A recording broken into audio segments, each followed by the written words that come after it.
যারা ৭১ শহীদ প্রেসিডেন্ট জিয়া রহমানের স্বাধীনতার ঘোষণাকে মানে না, যারা ৩০ লক্ষ শহীদের রক্তের সাথে বেইমানি করে স্বীকার করে না, তাই দেশে রাজনীতি করার অধিকার নাই, তাদের ভোট চাওয়ার অধিকার নাই।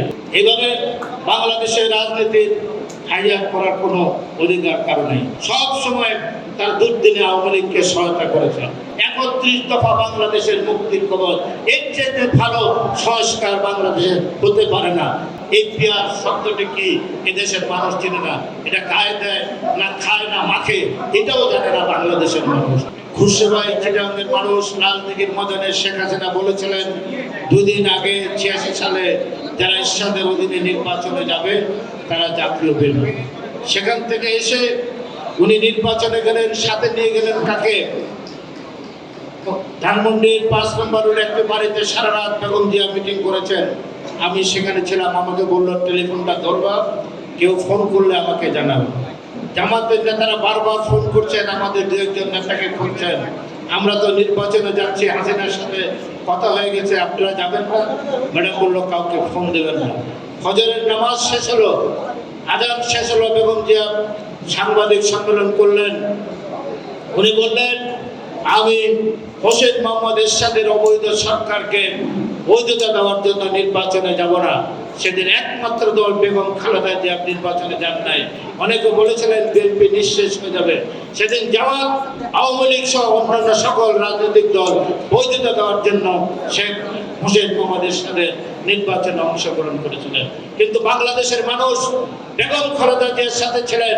সেই কারণে ৯০ গণঅভ্যুত্থানের পরে ধানের শীষকে ভোট দিয়ে বাংলাদেশের প্রথম মহিলা প্রধানমন্ত্রী নির্বাচিত করেছিলেন বেগম খালেদা জিয়া। ৫ই আগস্টের হরতাল ধর্ম, এই ৫ই আগস্টের অভ্যুত্থানের পরে এই জামাত ইসলাম ডাক্তার শফিক বললেন আমরা আওয়ামী লীগকে মাফ করে দিলাম। এবং বড় বড় কোম্পানির হেলিকপ্টারে করে উনি সারা বাংলাদেশ চষে বেড়ালেন এবং বললেন আমরা সবাইকে মাফ করে দিয়েছি, আমরা কোনো কারোর প্রতি আমাদের হিংসা নেই। ভালো কথা। কাকে মাফ করে দিলেন? উনি সমস্ত আওয়ামী লীগের।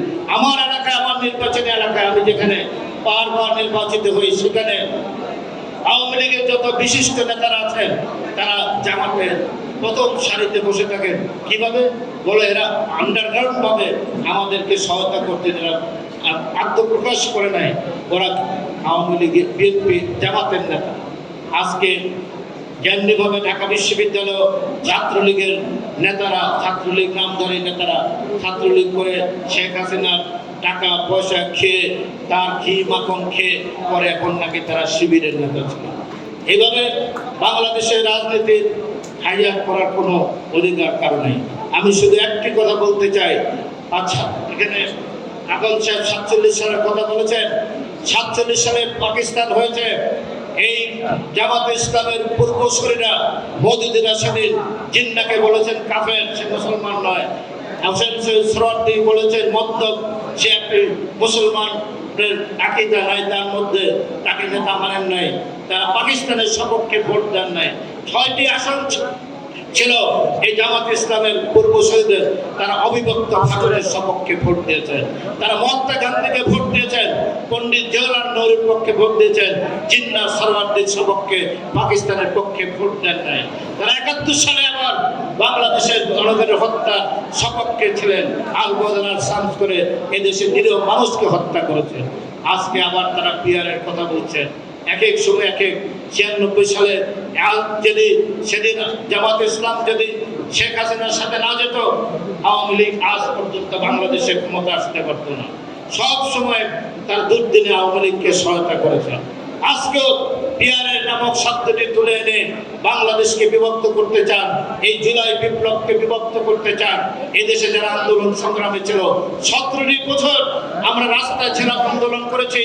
আমাদের ৫,০০০ নেতা কর্মী শহীদ হয়েছে, আমাদের ৬৫ লক্ষ নেতা কর্মীর বিরুদ্ধে মামলা, ২,০০০ নেতা কর্মী গায়েব হয়েছে, হাজার হাজার নেতা কর্মী আমাদের পুঙ্গত্ব বরণ করেছে।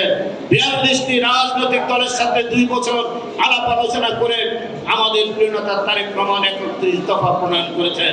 ৩১ দফা বাংলাদেশের মুক্তির কবচ, এর চেয়ে ভালো সংস্কার বাংলাদেশে হতে পারে না। অতএব উনি বলেছেন আমরা আগামী দিনে এককভাবে রাষ্ট্রীয় ক্ষমতা যাব না। যারা আমাদের সাথে আন্দোলন সংগ্রামে ছিলেন, যারা শেখ হাসিনার নির্বাচনে অংশগ্রহণ করে নাই, এই রাজনৈতিক দলগুলো যারা আমাদের সাথে যুগপথে ছিল, তাদেরকে নিয়ে আমরা বাংলাদেশের রাষ্ট্রীয় ক্ষমতায় যাব। অতএব কোনো ফ্যাসিস্ট সরকার বাংলাদেশে হবে না। তারেক রহমান, শহীদ প্রেসিডেন্ট জিয়া রহমান সেদিন শেখ মুজিব স্বাধীনতার ঘোষণা দেয় নাই। জিয়া রহমান একজন অষ্টম ইস্ট বেঙ্গল রেজিমেন্টের উপর অধিনায়ক।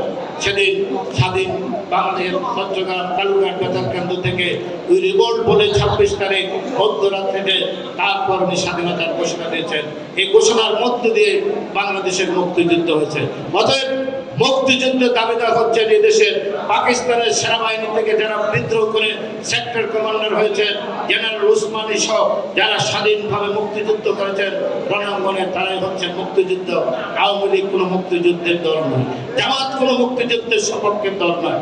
যারা আজকে পিয়ারের কথা বলে আওয়ামী লীগকে, ফ্যাসিস্টদেরকে আবার বাংলাদেশে রাজনীতি করার সুযোগ করে দিতে চান, এই পিয়ার শব্দটি কি এদেশের মানুষ চিনে না। এটা খায় দেয় না, খায় না মাখে, এটাও জানে না বাংলাদেশের মানুষ।